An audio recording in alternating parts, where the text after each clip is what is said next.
It is Wednesday. I can't play too much music. Don't get mad at me. It's crazy. You can only like play a little teeny bit of the song. And they act like I'm like copyright infringement. What's wrong with them? I love it. Even like Facebook won't even let it stream.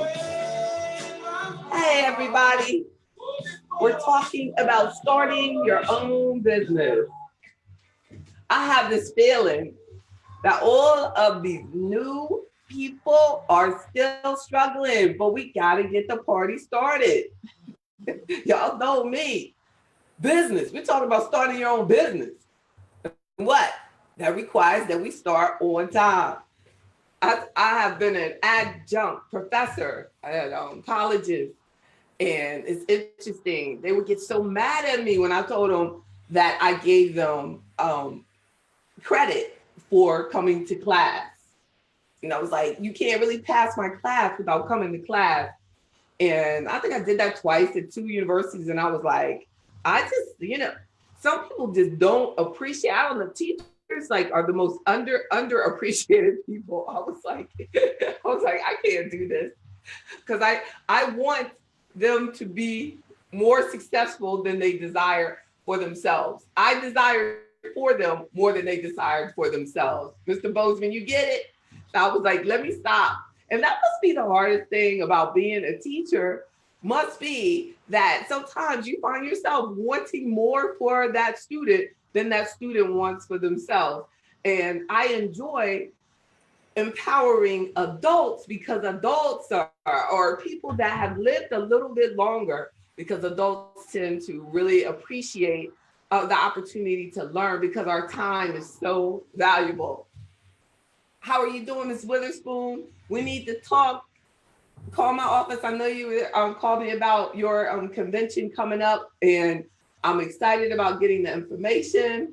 And definitely call 1-844-JB Bryan and make sure you get Chelsea to get us connected, because I encourage all of you to do that. If you need me, just connect with the office, because and one of the keys, and we're talking about entrepreneurship and organization, and staying on point is such a challenge. It is a challenge, and we got to keep all of your systems in place and do that. But I have some key points. I'm gonna start recording. Thank you to everyone, 7,000 strong plus on our AfroEconomics with JB Bryan Facebook page, and growing. Hey, YouTube, you got a ways to go, but check out the YouTube channel. I have a huge library. So I'm glad that you all are using your resources. Here we go before I start. How you doing, Ms. Hayes? How are you? Yes, indeed. Superstar student. Oh, I'm glad you are fine. Please let me know. I would love for you, let me know, Ms. Hayes, if you are able. I would love for you to come in as a panelist. Mr. Bozeman, please tell me yes if you would come in and talk about entrepreneurship as well. Please. Mr. Bozeman, I don't want to read that. Will you? Oh, good. Y'all get ready. Let me know, Andrew, if you're willing to come in and talk about this. Ms. Witherspoon, if you're willing to come in and talk about, come on right now and talk about, oh, thank you, Mr. Bozeman. Like, I would love for you entrepreneurs to share some information with me. I'm gonna go through some tips, but I just want to see your face in the place. Here we go. I'm gonna start recording before I bring you in. I think I'm gonna bring you in and then I'll record, right? Bring them up. Okay. Thank you.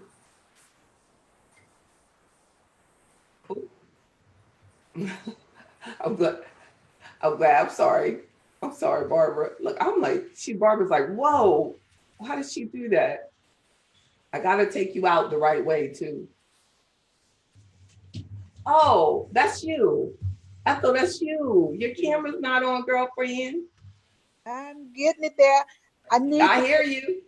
Say something, Andrew. Oh, okay. I'm gonna turn Andrew, your speaker's off too. All right.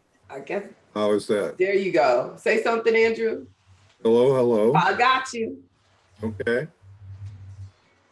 Okay. Let me get the camera on. I think part of that was me too, with my jamming in the background. I love y'all can't talk over the music. But that's so funny when I turned up. But I still can't see your beautiful face. Let me see. I can't see you. Uh-oh. I don't know why my camera won't come on. I'm going to I'll play with it a bit. all right, I got you. I'll be here for you. Here we go. We're talking about entrepreneurship.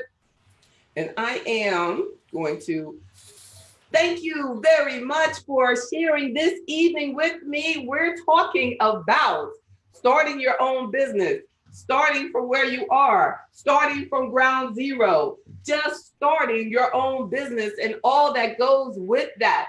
I have an entrepreneur extraordinaire who has his own experiences to share with you. Please introduce yourself, Mr. Bozeman. Hello, hello. I am Andrew Bozeman of Bozeman Development Group.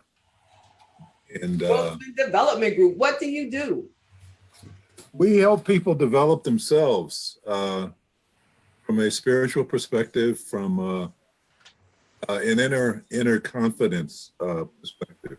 I love it. Which starts with them learning how to forgive themselves, because we often hold ourselves back with our criticism of things we've done in the past that do not succeed, and so we hold it against ourselves as human beings that we're not worthy. So that's the first step in getting people to be successful. It's convincing them that they're worthy of success, or convincing us that we are worthy of success. That's a very good point. I can even remember myself professionally going through experiences and kind of hiding out. I think that our careers are a long time, but I believe that at least 5 to 7 years, I said, I'm just going to hide out. I'm here, but don't look at me. And that's probably part of like forgiving yourself, of going through, and it's amazing how important it is to not put yourself into part, as you were saying, like so that you can continue to move forward, continue to develop yourself. I'm so glad. I'm going to share some key points, and I want you to, give me yay or nay, expand on it as you wish, because when you're as an entrepreneur, as long as I have been in the grind, it's a blessing to have someone like you who looks at people from the inside out, because you have a holistic way of looking at the entrepreneur to help them empower themselves. So please feel free to expand on these, and anyone that would like to join us, Dr. Arundel, if you would like to join and share some ideas or thoughts or questions about entrepreneurship, please let me know, because Mr. Bozeman's life has been basically the opposite of mine, because he spent so much time in corporate America. I spent very little time in corporate America and spent all of my professional life as an entrepreneur. I started this firm in my 20s. And you spent all of your professional life working for corporate America and now an entrepreneur. It would be interesting, to see, but I'm going to share some points, but I would like you to think about if you would have done it differently, or are you glad the way you did it? Don't give me the answer yet, but make sure that you answer that, that, and I know that we do what we have to do when we have to do it. But there are many a times as an entrepreneur, I said, wow, this would be easier if I was working for someone. But I'm sure there's times when you're working for someone where you feel like, wow, this would be easier if I was doing this, on my own. So let's look at some of the AfroEconomics points I have, because AfroEconomics in addition to having our no excuses, absolutely free membership, we do have the entrepreneur membership that entails our working together and building up your company and addressing the financial issues of your business. So a first point that I have for you is that you have to love your business idea. You have to love what you do. I first fell in love with what I was doing as a stockbroker before I started my own investment advisory firm. I had to enjoy it. And I feel that we have to even go farther than that, is that it has to be your purpose, that you truly believe that this is your purpose, because there's so many ups and downs that every step of the way in business, if you don't truly love what you're doing, it would be a lot harder for you. Do you believe in that, Mr. Bozeman? Oh, yes. That loving that. And I think I might have heard you speak on, that before, about staying on course, and that if you know exactly your purpose, then you stay on course a lot more. I'm coming to get you, Dr. A. I hope your camera pops up. Come on and make my day. I see I see a blankness. I see a blankness. I think that she could come right in there. So I'm gonna come back and get you. Look, she will let me know when you're ready. If you raise your hand and look, Dr. A was probably just saying hi, Andrew. And I'm like, she started coming saying you're being promoted, and she jumped away. Smart move, Doc. So definitely, I'm going to share another of I think I have about 15. So we might go over past our 8:30 mark a little bit tonight, but I am definitely recording this so that we can have this in our library. A second point is, I believe that you should do your research on your idea for your business. And then also research, while you're researching prices, you're researching services, you're researching businesses that are similar or doing the similar thing to what you're doing. So remember, I'm saying first you have to love this, and then you have to take that second step of really finding out more about that love. It's as in any relationship. This is basically when you start a business, you're getting married to that service that you want to provide, and then or product. A third point is to develop a powerful mission statement so that no customer, no employee, no one will doubt or have any confusion about what it is you do. It's evident that my firm, JB Bryan Financial Group, is the home of AfroEconomics. Our Black Wealth Matters, a strategic financial management program designed for the advancement of Black wealth in America and abroad. That's simple. You know what I'm all about. It can't be more direct, can it, Andrew? No, that's straight out. Yeah, indeed. And then our fourth point, I want you to plan your finances. Starting a small business doesn't have to require a lot of money. I, by no means in my 20s, had a lot of money, but I tell you one thing, I didn't have any debt. I did not have any debt. If you have to be in control of your finances, I can repeatedly say that to have been in the business from 1995, going through things like 9/11, the Great Recession in 2007, that the only reason that I am still, and seriously, because of the grace of God and the ability to manage my finances. And one thing I think that the biggest mistake that I made is when young in the business, I thought that everything would always flow the same. Does that make sense to you, Andrew? Right? Yeah. I thought that everything. It's definitely not going to do that. Yeah, I always thought, because I was making so much money. It was just flowing in, and people were investing and investing and investing. There was so much excitement about the market in the new millennium. So in new millennium, that I'm 5 years deep into my business, right? And then so people are like, the market is great. I had then around 2005. Now I'm gonna tell you, as a small business owner, you feel the change before anyone else. Does that make sense, Mr. Bozeman? Yes, it does. Like you feel the change. There is actually, I believe, an economic index that monitors small business revenue because they know that we feel it first as a small business owner. Just as when they say that when the white people have a cold, black people get pneumonia, get the flu, because as you'll see, unemployment is great, but our unemployment rate is still twice that of the white employee. So that's the way it is for small business versus large business. So when we start slowing down, and I felt that, I started immediately adjusting the decisions that I had made.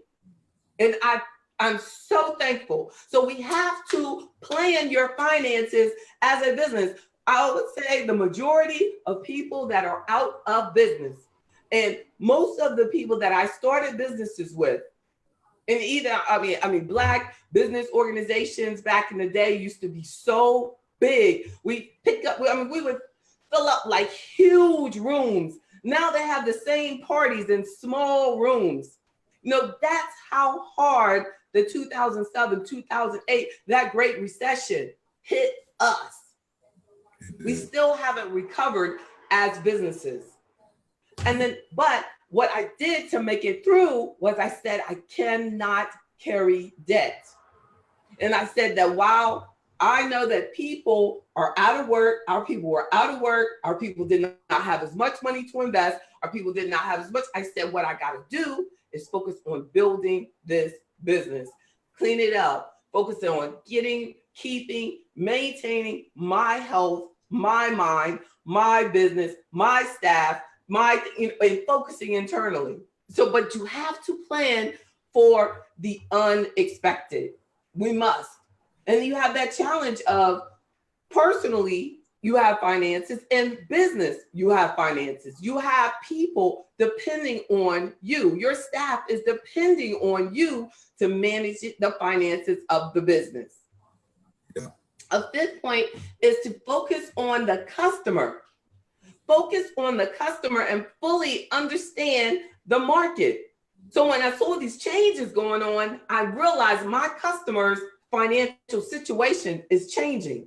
My situation is changing. So the entire economy of the US is changing. And we have to be in tune. You have to be in tune. You have to feel the rumble of the earthquake before it hits.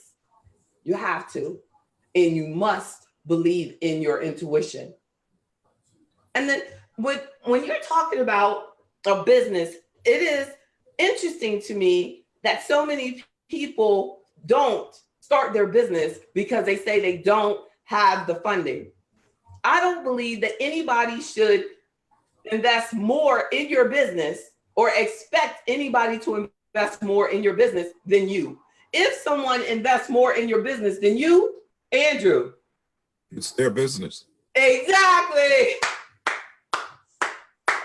It's not your business.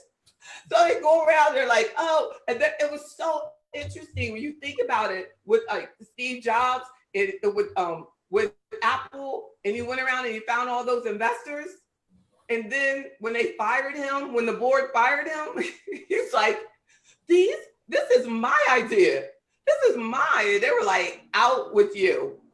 Be gone. People have no idea. It's their business. No matter the idea. So if you want an idea, if you want to create this business, you have to be all in. You have to be to put everything into that business. Everything. All of you.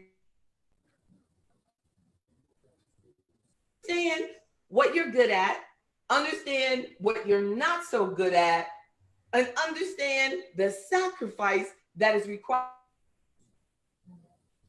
to have your own business. If you're not good at the money issues, then get a financial advisor to help you with the money issues. If you don't want to do your basic bookkeeping, get someone to help you with the basic bookkeeping. If you're a plumber, you are not a bookkeeper. If you're a financial advisor, I am not a bookkeeper. If you're a lawyer, you're not a bookkeeper. I'm also an insurance agent. I'm not a bookkeeper. But you have the areas that, I'm an investment advisor, but I'm not a bookkeeper. So you have to maximize who keeps my books. Artificial intelligence. I use computers for that because it downloads directly from the banks now. You don't have to hire somebody to do bookkeeping. I mean, you could if you want to, but there is technology that puts it right in the right sections. They do stuff that when I started my firm in 1995, I had to have a bookkeeper to do that. Now you just have the money to commit to it, and it's minimal. Set up that download from your account and get that bookkeeping done and check it. So definitely know your strengths, know your skills, and know how much time you have available to do stuff. Just because you enjoy doing it, if that's not what your mission is, that's not what you do, that doesn't mean you should do it. And we have to, and the point is, you have to select what type of business you want to have. Too many of us, I believe, look at that. So it didn't, look at those things behind me. I didn't even see that, Andrew. My background changed, Andrew. You didn't even tell me. Yeah, you thought I did it. Oh, you thought I did it on purpose, huh? You're like, oh, I know. Oh, it's spooky. What is that, like squids or something? But your business structure, I should say, your business structure is important. Right? What type at this point, you bring up all these points of things they have to think about and that can be intimidating, but there are services out there for small business people to learn what it is they have to do. The Small Business Association is always giving seminars on the steps to take. There are organizations out there that are dedicated to helping small business people to learn these things. So while you're laying out those points that they need to do, there is assistance out there for them. So they're not out there by themselves. That's right. And I feel that when I was in that situation, there was nobody out there for me. And that's really why I set up the Entrepreneurship membership. And that's a good point, because I didn't have a JB Bryan that I could talk to about the entrepreneurship. And Andrew, a lot of times those programs are full of people who couldn't succeed in business. And they hire them to do these jobs to help with us, and then they'll tell you about how their business failed. Like one time I was at a meeting and the keynote speaker was someone who had failed at business. I was like, what kind of, and he was like head of this nonprofit now, but wow.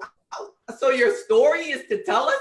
And then he didn't even tell us like what he could have done to not go out of business. Uh-huh. So I have never been given the opportunity to help people like this. And then that's why I'm doing this, because I feel that as an entrepreneur of almost 25 years, I have a responsibility to not leave this planet without you knowing what I've been through, without you knowing from an entrepreneur perspective what you should do, how you should do it. Because what they do is they get us in those classes and they go, it's a week program because they got some sort of or something that actually been done in a day. But they have they want to bring in this person and they want to bring in that person. All of these people, this could have been done. And I'm going to tell you, as entrepreneurs, you can hide. We can spend a lot of time hiding behind, I got to get this first, or over preparing, over preparing. And I believe that the most important thing is the first point. You got to love what you do. And as simple as it is, when we're talking about the business structure, this is as simple, like, because I feel that a lot of times they do things. Look at this thing. It's like having a good time. Mike behind me, my background today. That sometimes they go out of their way to make it complicated for us, Andrew. You know, that's a critical issue here. I did make the statement about all these organizations, but we have to realize is mostly they are geared to the white experience. And I guess that's well articulated. That's what I'm trying to say. Yeah. And what we have to be aware of is that in this environment, being Afro-America, AfroEconomics, is that there is an inherent understanding of what we're going through, because we've got a Black woman here who has been through it and knows what's going on and what we're going to be facing.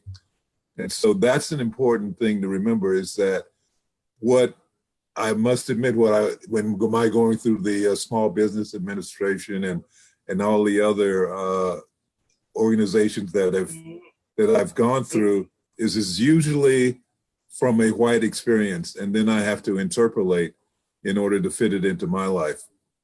The advantage here is that you already know what we're going to go through.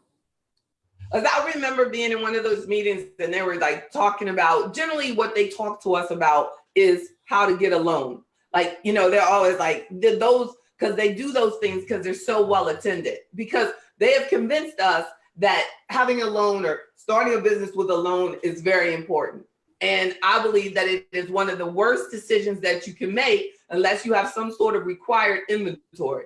And if you have something collateralized, you're really not going to have a problem getting a loan. If you're in a business that requires equipment, you're not going to have a problem getting a loan because they want to collateralize the equipment. They're going to do these things. But if you're just in a service business and you're trying to get a loan, which a lot of times happens, that is the wrong move.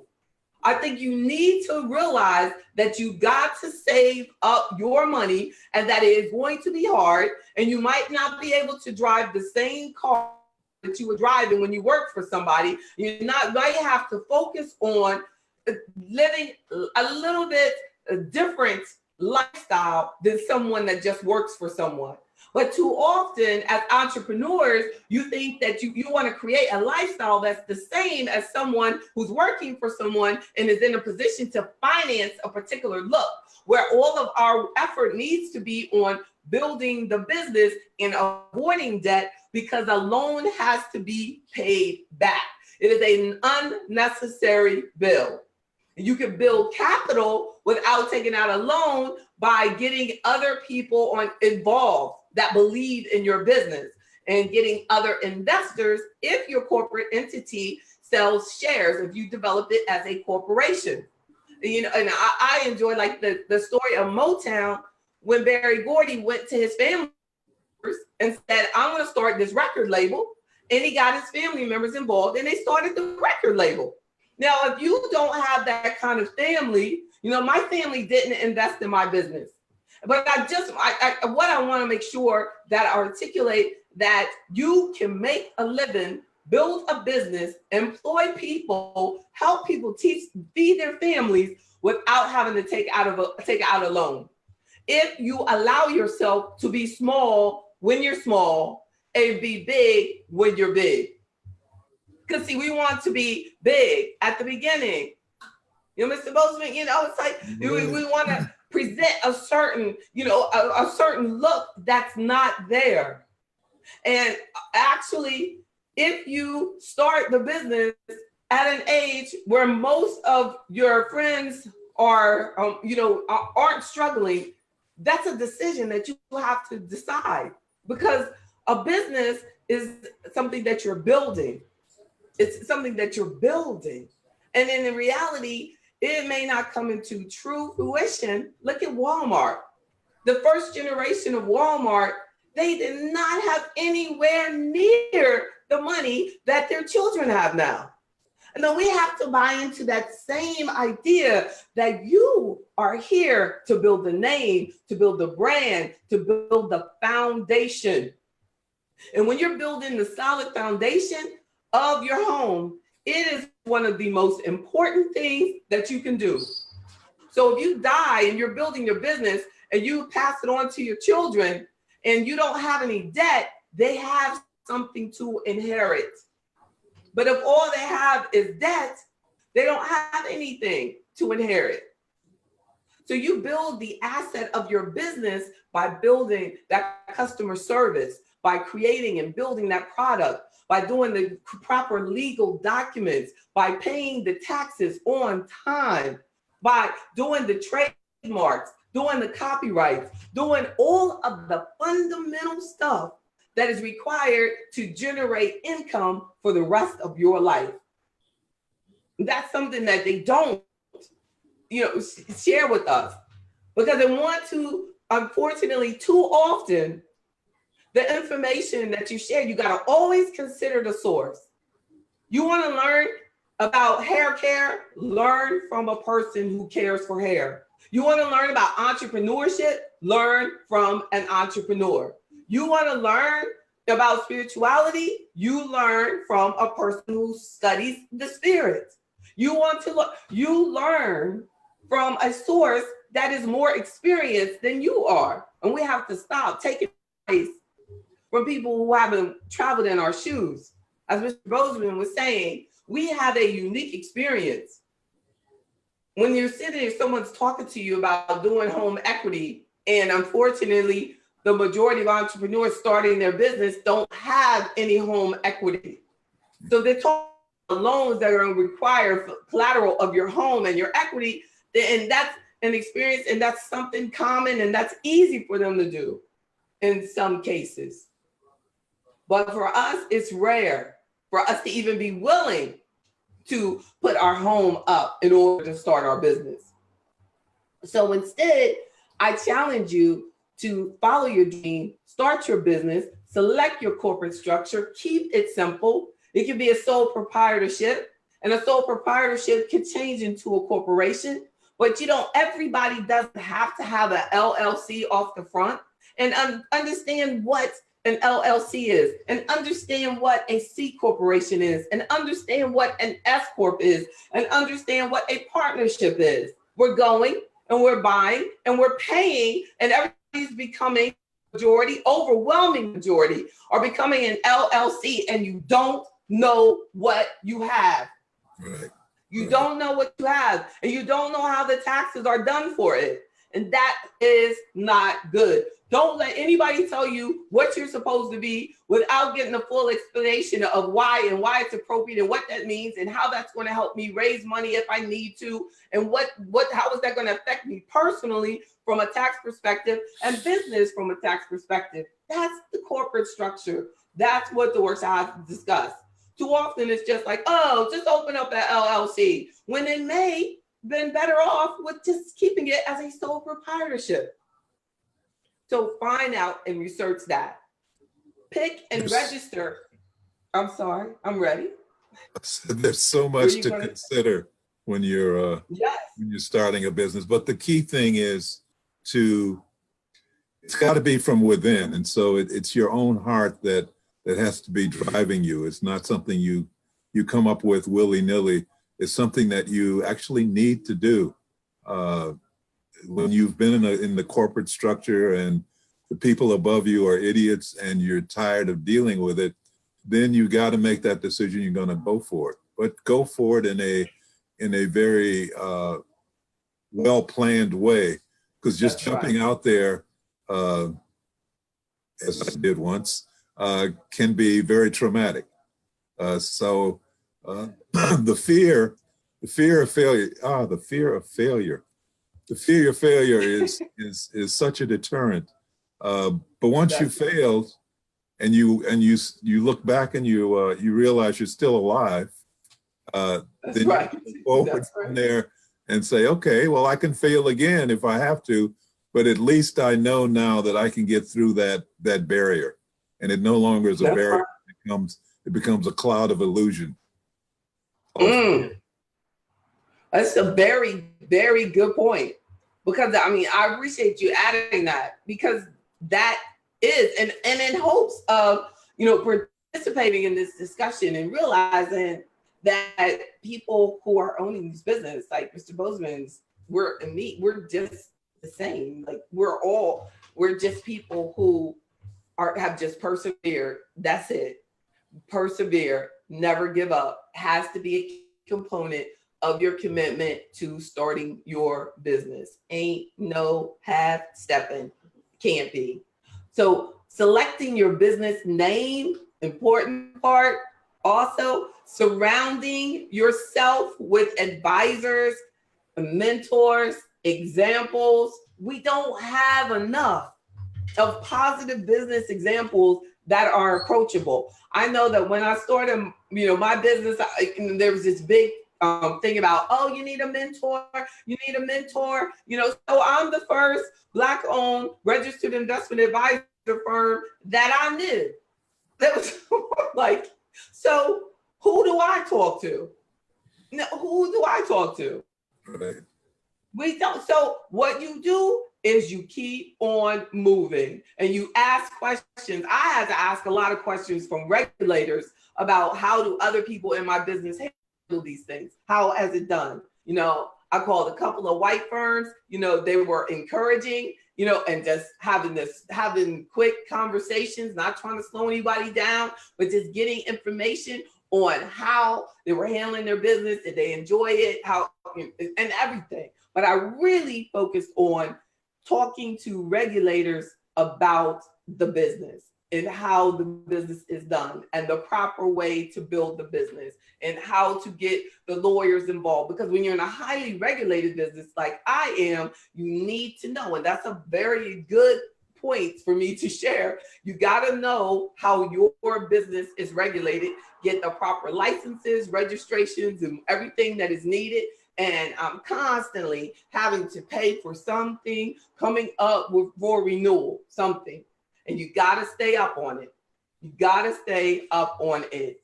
I remember one time, and there's this $15 fee, a $15 fee. And at that point, I was allowing my assistant to open up my mail. Look, that stopped. This was like, I don't know, this was probably 10 years ago. Like in the middle of all that stuff in 2007 and 8 and all this, oh my goodness, if this stuff wasn't already crazy. And I didn't pay a $15 fee that the state had structured for a renewal on some sort of processing. I had to take all of these particular licenses again within a 24-hour period. Now that was the grace of God. All I got to do was skim through the material, pray that because I've been doing it every day, I'm gonna pass it, and went in and pass it. Within 24 hours, that was crazy. And pay $1,000 because of a $15 fee. And after that, you can't do anything. I couldn't fire her. I said, I gotta take this on the chin. I gotta do this. And she, I'm so sorry. It doesn't help. Doesn't help. I had to do it. So surround yourself with advisors and mentors and develop that strong team and realize that ultimately you are responsible of making sure that you cross every T, dot every I.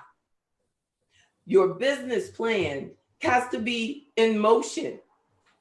Your business plan, like I never really got into that whole like this and then and then and this and then, all of that. Like, some people like really, when you look at it from a textbook perspective, but I have to honestly tell you that I would like I remember like after my business was like, I don't know, 10 years old, I went to one of those classes and I was like, I'm gonna write it because I'm gonna write a business plan for the next 10 years and I'm gonna do this. And then I was like, I'm distracted. And went on like, let me go back to work and stop playing. This is crazy. Just do what you do better. That was my business plan. Do it better. But a business plan to me has to make sure that it fully articulates what you're trying to accomplish. So what I do is just keep it like one sheet. this is how many, this is what I want to do, this is how I'm going to do it, you know, and this is what and how and what's going to help me make it happen. And I do it at the end of every year. This is what I want to do. This is how I'm going to do it. Who's going to help me make it happen? This is what I need. This is who I need on my team. And then also, I talked about the licenses. Know your financial numbers. Because a lot of times, especially if you sell a product, do you know how much your product has to be sold for in order for you to make a profit? Because it's about business. Business is about making money. You want to provide a service, but you also want to make money and eat. And you want, everybody should be successful. Everybody should win. So you have to have a combination between how much the value that the customer sees in what you're providing. And that is a hard place there. There's a hard place there. But it is achievable. It is for you to calculate. And it's, especially from a service perspective, I think I am guilty of undervaluing myself a lot. And I think that is one of those cultural challenges that we have, because I want to help us so much that I sacrifice a lot, financially, because of my enthusiasm to help us. And you'll see that with a lot of the people who have served and served our community and our civil rights leaders, they died broke, because there is a thin line in there. And when do you make sure that you protect yourself and your family? Like, when Martin Luther King was killed, there was no huge fund that we came together and made sure that his family was good, that for the rest of their lives. That didn't happen. So in order to avoid that, I have to make sure that I make key financial steps of how do I protect myself and my family and still serve my community. So make sure that you know the numbers. And even if you're losing money on a particular service that you provide, know how much you're losing, know how much it's costing you. And then, on that point, on the service, it's, as she says, it's very difficult to ask people for money. It's very difficult to add or assess the value of the service that you're providing. It's easier with a product. There's some hard line rules that you follow when it comes down to products. But in giving a service that you really want to give, it's hard to ask people to pay for that. And so that's when it becomes very important to be in contact with others who are in the same business, who are providing the same kind of services, to get an idea of what they're offering, what the market is demanding from you, from people, so that you can protect yourself against undercharging, because if you give away too much, it's going to cost you tremendously. Definitely. And then it'll figure out how much you worth. And then you won't be able to help anybody. Right. You won't be able to help. And the saddest part is when we don't feel that we're worthy. Like too often we joke about Black people not being good tippers. And I feel that we should be embarrassed about that.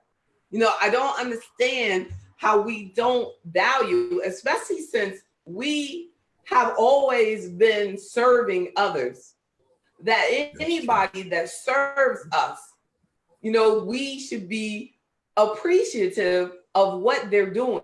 And that's why I tip hugely. I mean, I tip so much that my mom's like, take that off the table.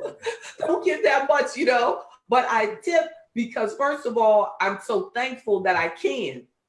And then I also, tip because I appreciate it. And then I tip even if the person was wrong or they didn't handle things correctly because of what I represent.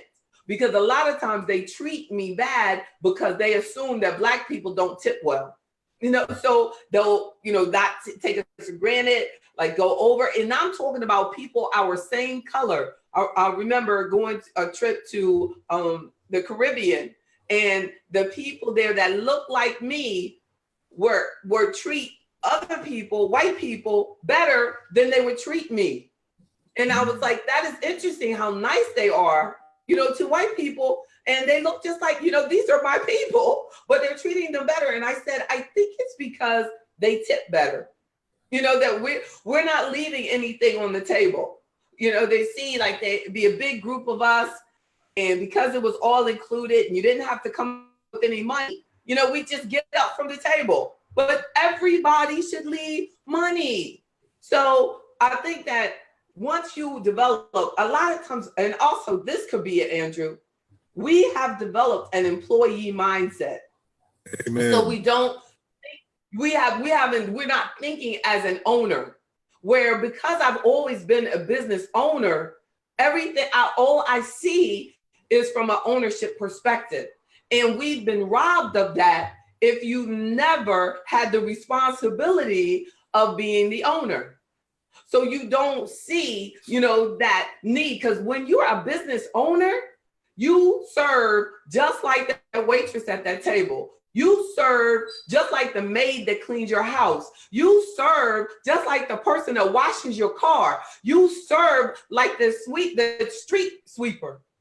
I work like that. My life is nowhere near glamorous. I just dress up to be on the TV. But during the day, I have on no makeup. I'm grinding.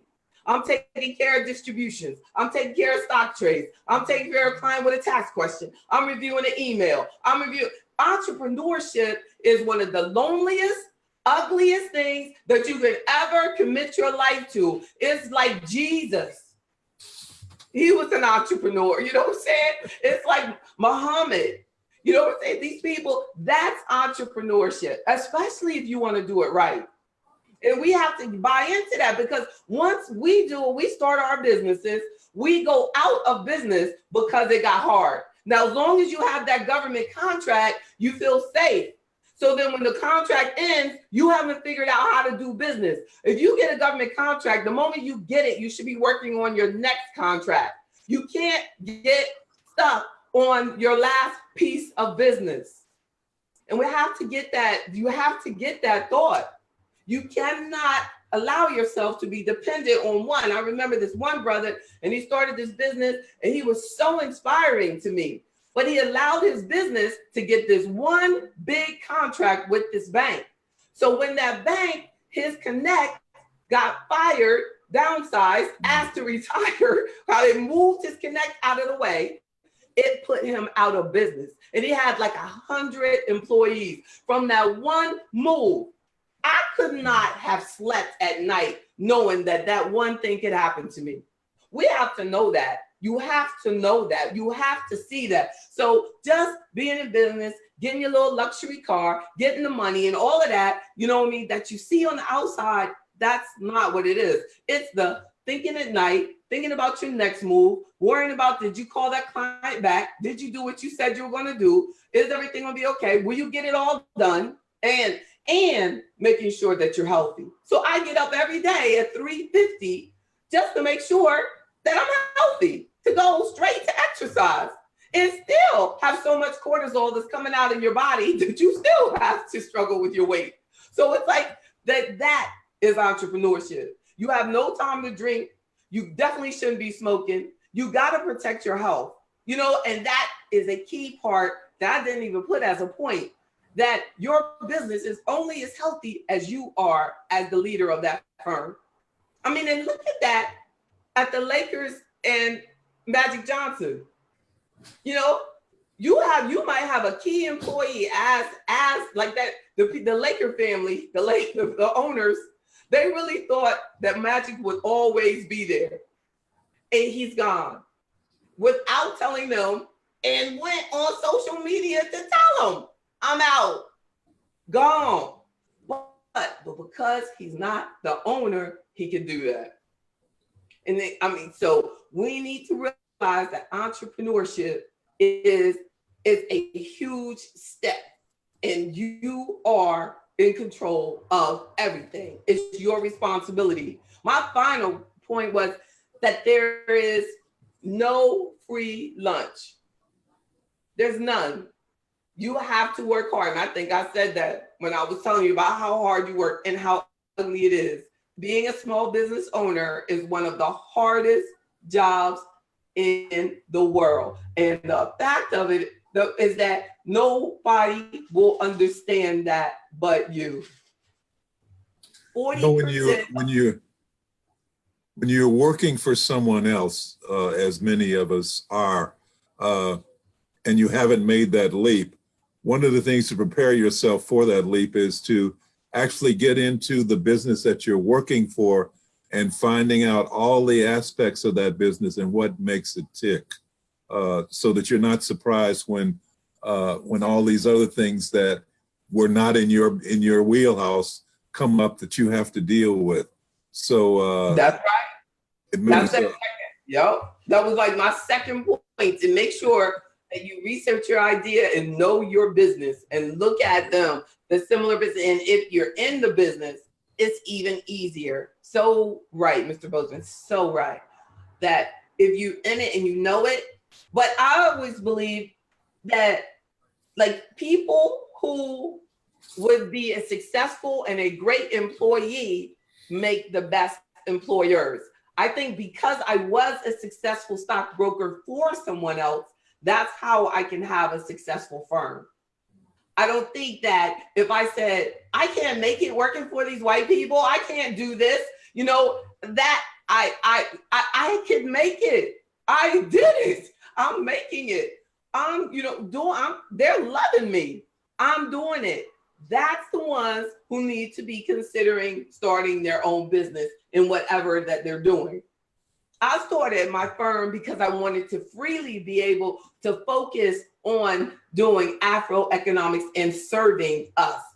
Because the only way, when I worked at the white firm, the only way a person could get to me was they had to specifically say that Black girl that works there, that Black advisor, because they weren't giving, when calls come in, they weren't giving any calls to me, So, and then when people would come in, they weren't excited that that was a Black girl that they had talked to on the phone. They didn't think that, you could just see their disappointment.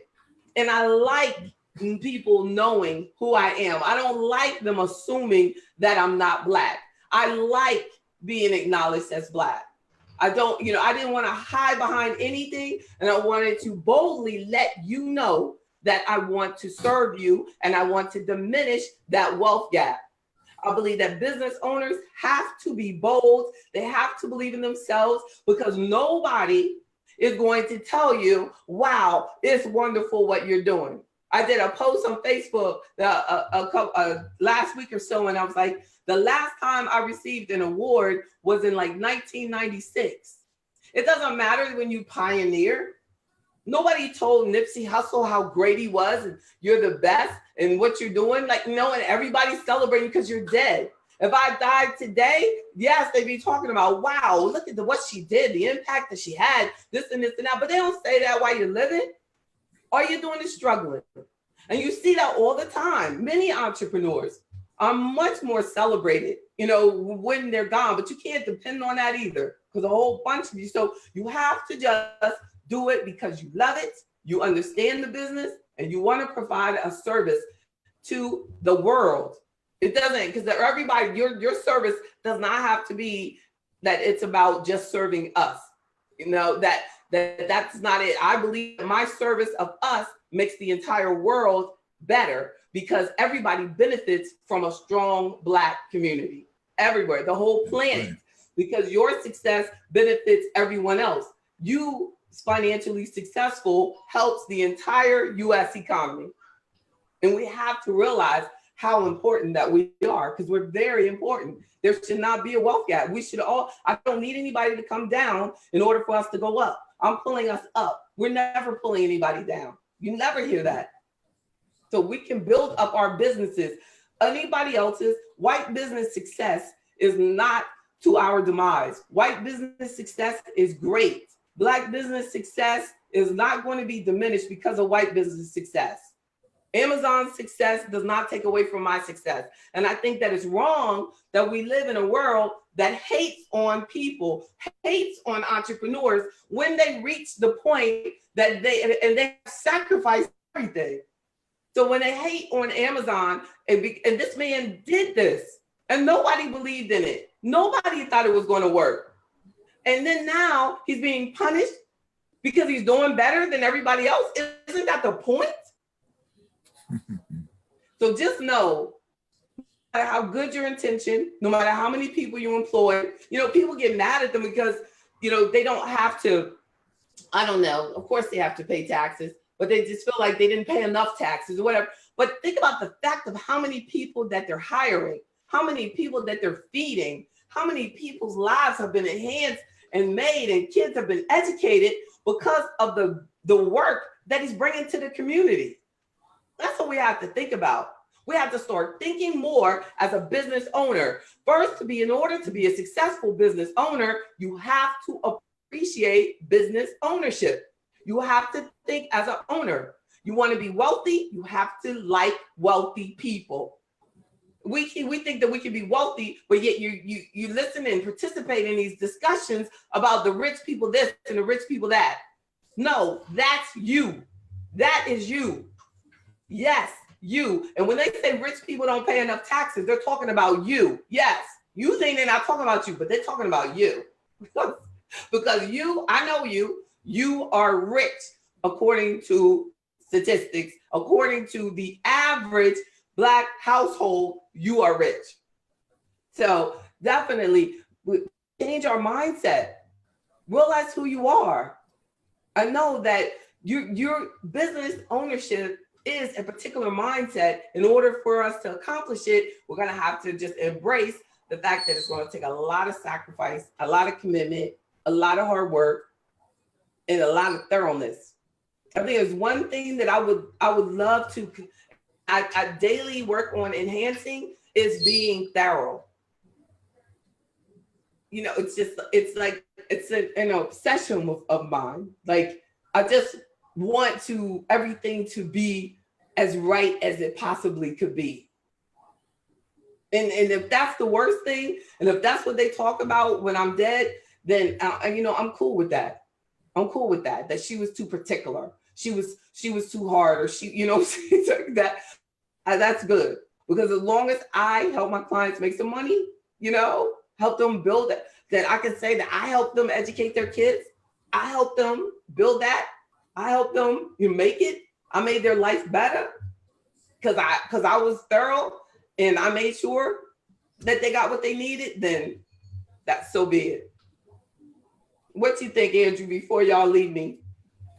I think it's wonderful listening to you. I get mesmerized by you sometimes. You're so positive. No, you're so sweet. You're so good.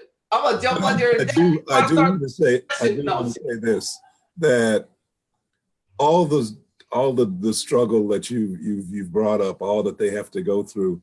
One of the perspectives to have on that is that in order to be at the top of your game, in order to be a professional athlete, it takes that kind of work and dedication to overcome the natural tendency of people to quit.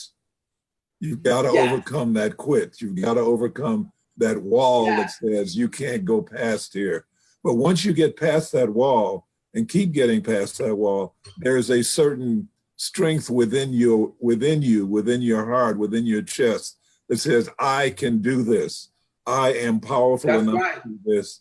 And I don't have to yield to your way of doing it. I don't have to bow down to somebody who thinks they're better than me, because I am powerful, and I am an entrepreneur, which makes me special. That's right.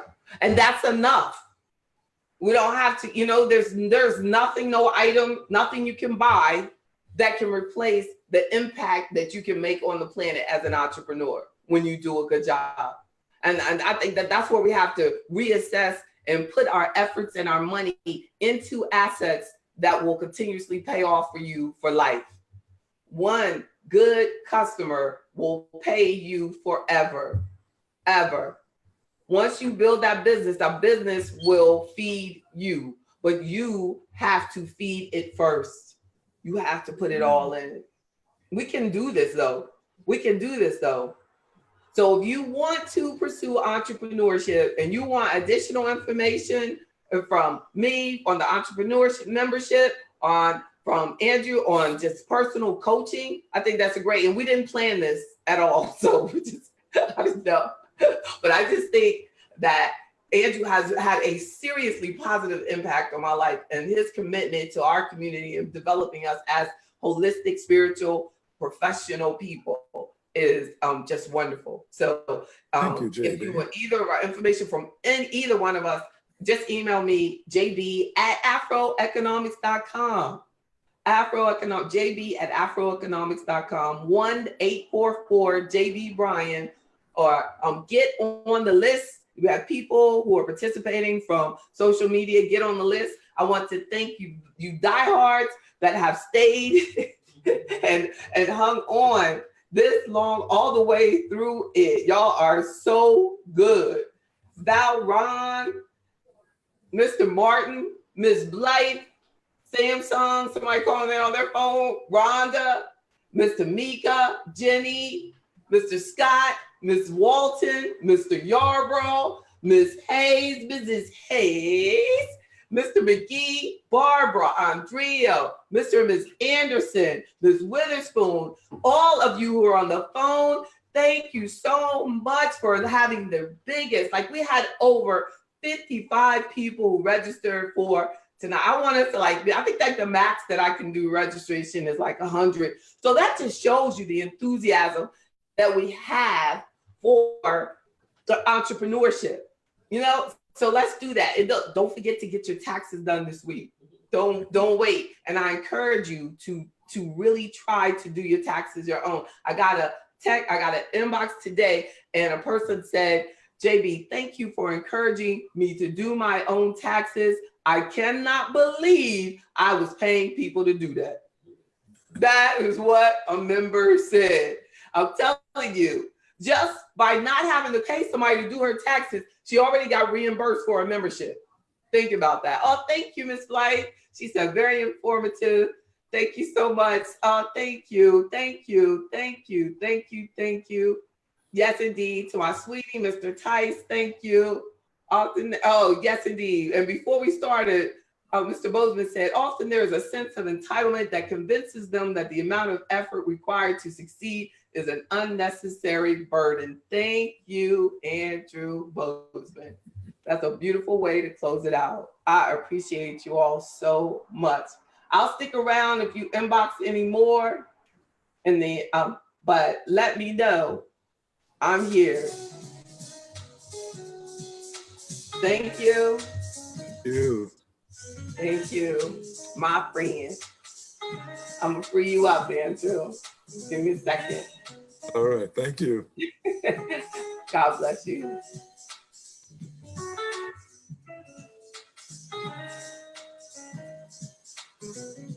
Make sure you call the office, Ms. Witherspoon. Great.